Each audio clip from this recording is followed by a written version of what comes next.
Les polymères thermostimulables sont des macromolécules très sensibles aux variations de température, ce qui peut se traduire par exemple par une déformation de ces polymères. L'intérêt des chercheurs pour ces polymères s'est fortement accentué lors des dernières décennies, car ils ouvrent la voie de nombreuses applications, notamment dans les domaines de la santé. Dans cette optique, nous avons travaillé pendant près d'1 an dans les laboratoires de l'ESPCI Paris sur l'étude de certains de ces polymères.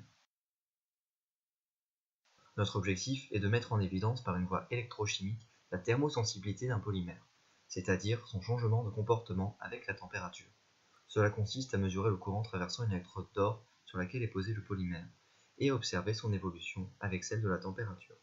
Le courant dépend de la perméabilité du polymère, c'est-à-dire de sa capacité à laisser passer les espèces conduisant le courant électrique. Ainsi, à basse température, le polymère est dilaté, et les espèces conductrices, ou électrolytes, peuvent s'y introduire pour libérer des électrons au contact de l'électrode d'or, et ainsi créer un courant. Puisque les électrolytes se déplacent facilement, le courant obtenu est fort.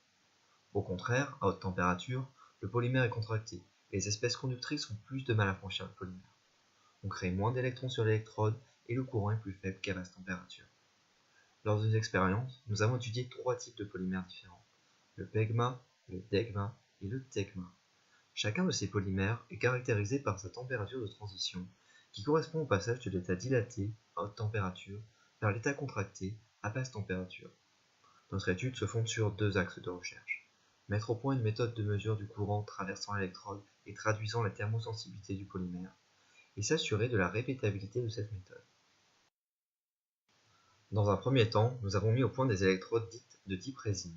Ces électrodes sont construites par des pots de chrome et d'or sur un wafer de silicium, sur lequel est déposé du thiol, permettant d'accrocher le polymère. Le masque de résine sert à délimiter la zone d'étude occupée par le polymère.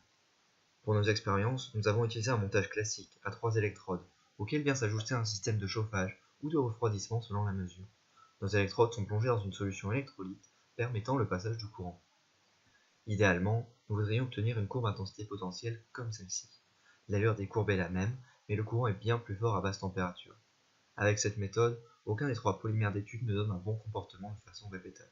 Nous obtenons donc finalement des résultats peu reproductibles et incohérents entre eux, ce qui nous laisse penser que cette méthode n'est pas bonne.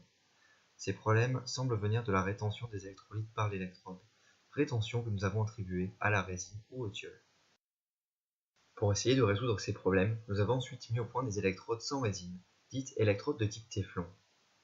L'électrode est construite comme précédemment, mais cette fois, un film de téflon remplace la résine. Ce film comporte un trou pour laisser le polymère au contact de la solution électrolyte. En utilisant le DEGMA, nos mesures mettent en évidence la thermosensibilité de ce polymère avec une bonne fiabilité.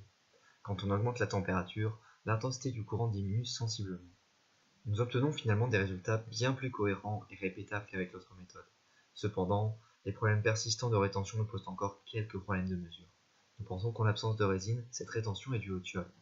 Il serait intéressant d'essayer d'autres chimies d'accrochage du polymère pour s'affranchir de ces problèmes. Essayer d'autres chimies d'accrochage, travailler en système fermé, ou encore concevoir un montage sous flux continu, voilà autant de directions possibles à donner au projet pour le poursuivre. Actuellement, les chercheurs de l'ESPCI travaillent sur de nouveaux systèmes d'hydrogel afin de développer des capteurs moléculaires spécifiques utilisables dans les domaines de l'environnement, pour l'analyse des eaux, ou encore de la santé, pour l'étude des fluides biologiques. Nous vous remercions d'avoir regardé cette vidéo et n'hésitez pas à aller voir les autres projets de la chaîne.